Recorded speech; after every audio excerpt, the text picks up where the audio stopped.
Welcome to my YouTube channel. આજે આપણે કોબી બટેટા અને વટાણાનું શાક કરશું. તો ચાલો આપણે શાક બનાવીએ.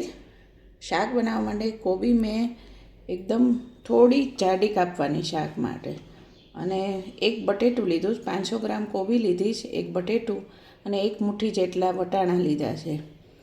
અને એને ધોઈ અને આવી રીતના કાણાવાળા ચાળણામાં કે એમાં નિતારી લેવાની. તો ચાલો આપણે શાક બનાવવાનું ચાલુ કરીએ. શાક બનાવવા માટે આપણે સૌપ્રથમ કુકર લેશું. આપણે આજે કુકરમાં શાક બનાવશું, તો પણ કડાઈમાં બનેલું હોય એવું જ સરસ થશે.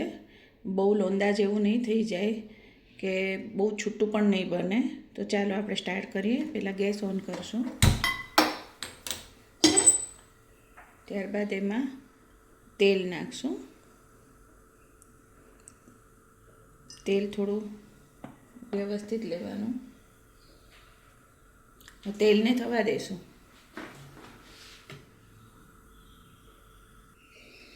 તેલ આપણું લગભગ થઈ ગયું છે. મેં એક નાની ચમચી રાઈ નાખશું. રાઈને એકદમ તતડવા દેવાની, ફૂટવા દેશું બરાબર. રાઈ કાચી ન રહેવી જોઈએ. રાઈ આપણી તતડી ગઈ છે. હવે એમાં આપણે બીજા મસાલા કરીએ. હિંગ નાખશું, હળદર નાખશું, અને પછી તરત જ આ શાક એમાં વઘારી કાઢશું. જે લોકો નવું શીખતા હોય એ લોકોએ ગેસ સ્લો રાખવાનો.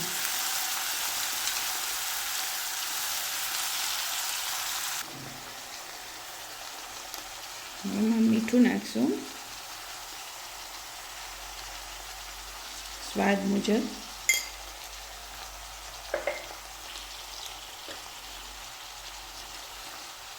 ધાણા જીરું નાખશું.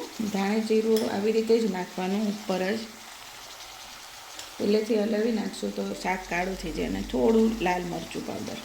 લાલ મરચું પાવડર જેને વધારે જોઈએ એ લોકો થોડું વધારે નાખે. અને થોડુંક 1 ચમચી જેટલું પાણી નાખવાનું, વરાળ બને એના માટે. અને ગેસનું ઢાંકણ ઢાંકી દઈશું. 1 થી 2 વિસલ થવા દેવાની.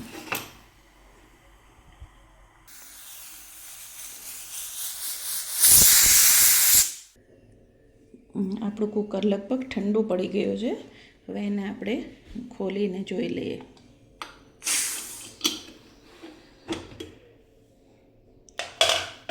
આપણું શાક લગભગ બરાબર થઈ ગયું છે, પણ એમાં હજી થોડો પાણીનો ભાગ હશે. એટલે અત્યારે હમણાં આને ગરમ ચલાવશું ને તો એ લોંદો થઈ જશે. એટલે 5 મિનિટ એમ જ રાખી મૂકવાનું, અને પછી નીચેથી ગેસ ચાલુ કરી દેવાનો.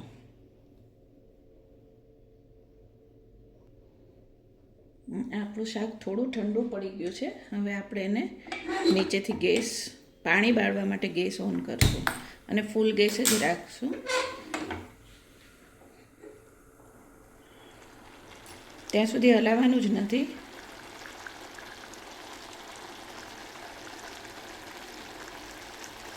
આ પાણીનો અવાજ બદલાઈ જાય પછી એને હળવા હાથે હલાવવાનું.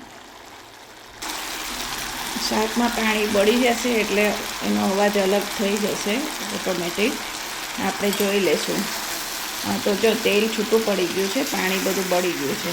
હવે ગેસ સ્લો કરશું અને એને આવી રીતના હલાવી લેશું.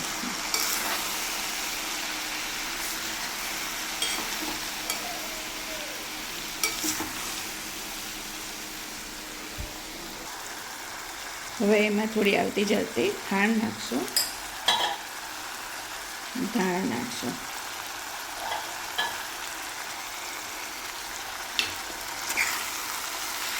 શાક થઈ ગયું આપણું.